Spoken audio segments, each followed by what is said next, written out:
I knew going along with your trap would be the only way to meet with you face to face.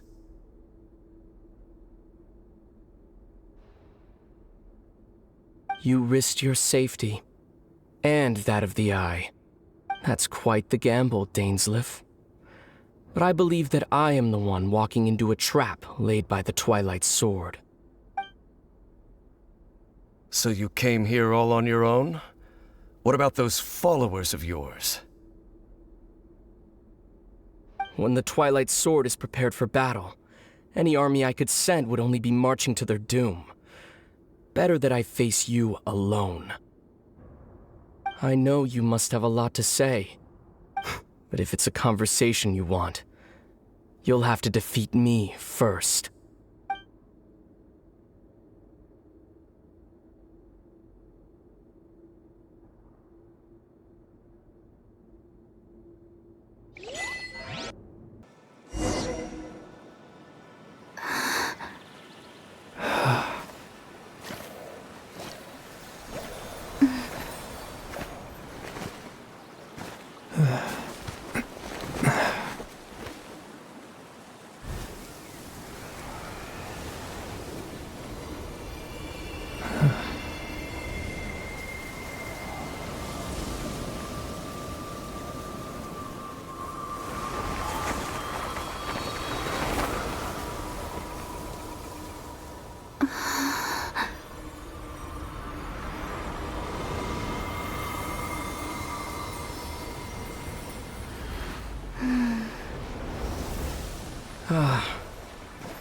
Looks like I was too late to see Kari Bear one last time.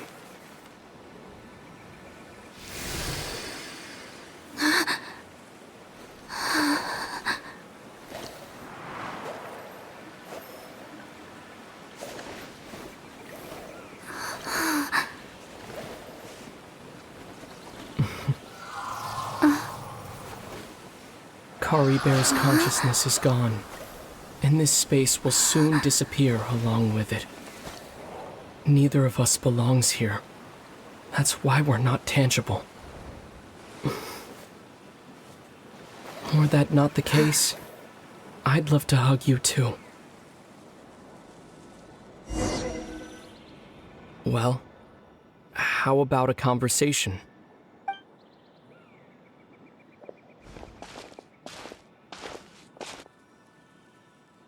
The chance to just stop and talk like this is certainly not easy to come by.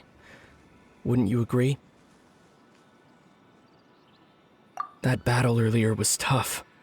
The one against Dane, I mean. I didn't expect that after everything, he would still hesitate to raise his sword against me. Were it not for that, perhaps I'd still be no match for the Twilight Sword. Even after 500 years. The Loom of Fate, huh? I still haven't found a way to utilize it to its full potential. But there's still time. Before the heavenly principles awaken. Yes, for 500 years now, ever since the cataclysm in Conria, there's been no sign of activity. Not long ago, you witnessed the Hydro Archon destroy her divine throne, yes? Such a flagrant disregard for the rules, and still Celestia took no action. I suppose that's proof enough of the heavenly principles situation. However, the heavenly principles will awaken. We just don't know when that will be, or what might trigger it. You could say that. Just look at Kari Bear. He was so pure and single-minded. The space we now find ourselves is a perfect representation of who he was. Quiet and peaceful.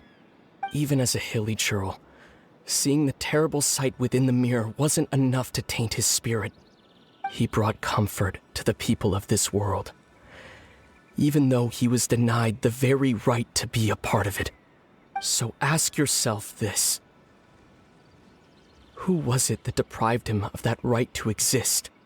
Of course, that's only one example. My feelings about the heavenly principles are too complicated to explain in just a few words.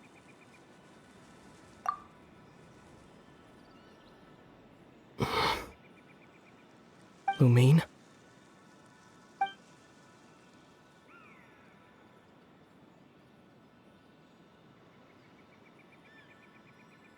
You're the only one in this world who calls me that.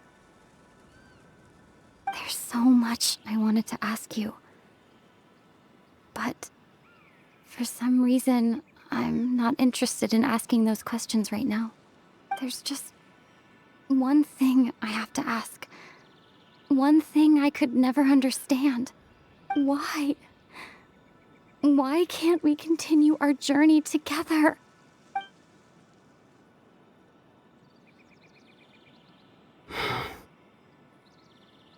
At the end of my journey, I arrived at a place known as the Sea of Flowers at the end. Do you remember? A long time ago, when we traveled between worlds together.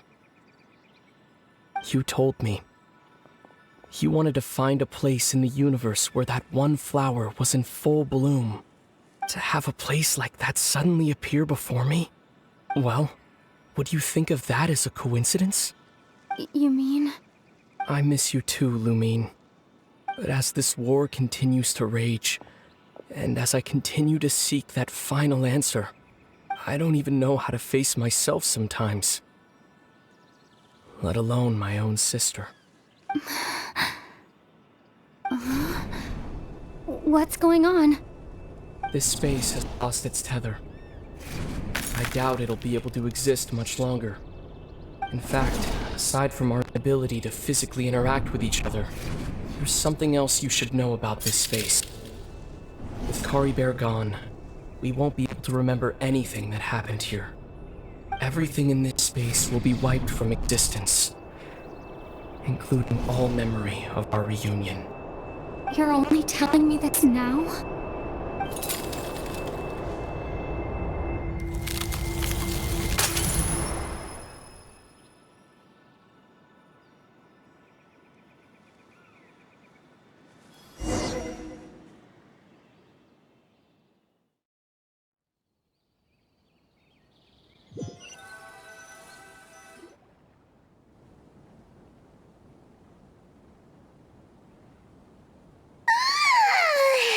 Still so sleepy. Paimon's head feels all fuzzy. Oh, Paimon woke up a little earlier than you, so Paimon will fill you in. The villagers said that they saw us sleeping near the village yesterday. They couldn't wake us up no matter how hard they tried, so they decided to just bring us back here. Oh, and Dane came by just now. It looked like he was injured. He didn't say anything, though. Just made sure that you were all right and left. Kinda seemed like he had a lot on his mind, but that's Dane for ya. Let's think for a second. We were in that memory, and we saw that guy you called Kari Bear. He was the missing villager that we've been trying to find, right? And after that, Paimon doesn't remember what happened. Wait, really? What a score!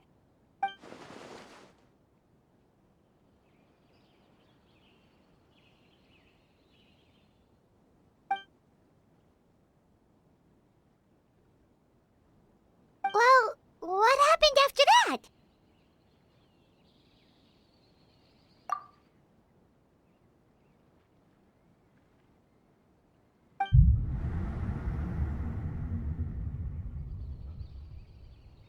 Ah, there you are. Sleep well? Bayram? You sure seem happy. Did something good happen? Something good? Huh. Wasn't anything good or bad, I'd say. It's just that, well, the village organized another search party yesterday. It didn't feel right to leave all the searching to the adventurers. So there we were, searching away, when suddenly this one guy said it all came back to him. According to him, one day around dusk he was passing by this one tree outside the village, and he saw our missing villager. There he was, sleeping under that tree all by himself. His parents came a little later to wake him up, and they all left together. They looked like quite a happy family, apparently. And after that, well, we all started to feel like that really is what happened. Kind of strange that we forgot all about it for so long.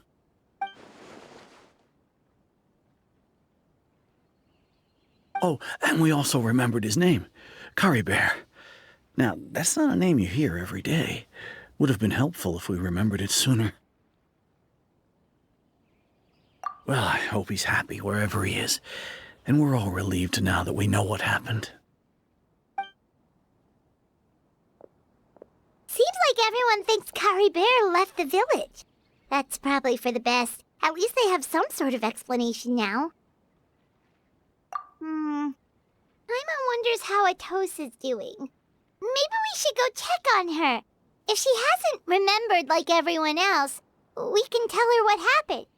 Paimon didn't see her in the village just now, so she's probably at the tree. Come on, let's go talk to her.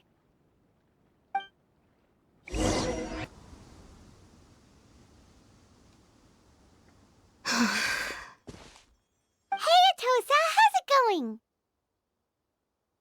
Oh, it's you two. I was just about to go looking for you. I wanted to thank you. I was part of the search party, so I remember what happened to Curry Bear now. Honestly, I just can't believe I forgot something so important. It's funny, but I have this feeling he told me the same thing. I just can't seem to remember when.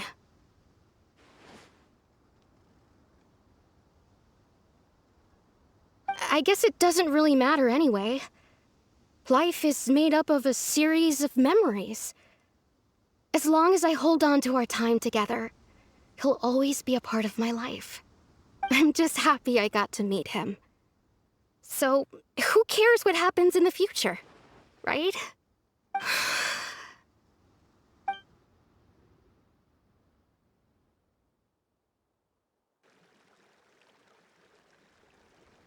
Okay, I'll admit, I'm just putting on a brave face. I was dumped, wasn't I? Otherwise, why would he just leave like that without saying goodbye? You don't need to comfort me. I'll be okay. It's just like Curry Bear said. It's the things we overcome that make life more precious. And you know, if he has a heart, maybe he'll come back and see me one day. Anyway, thanks for all your hard work, you two. I promised I'd help Granny Jahiet with something, so I should head back. Goodbye. Well, that should be it, right? Everyone's lives can go back to normal now. Oh, right! Weren't you about to tell Paimon what happened after your conversation with Curry Bear?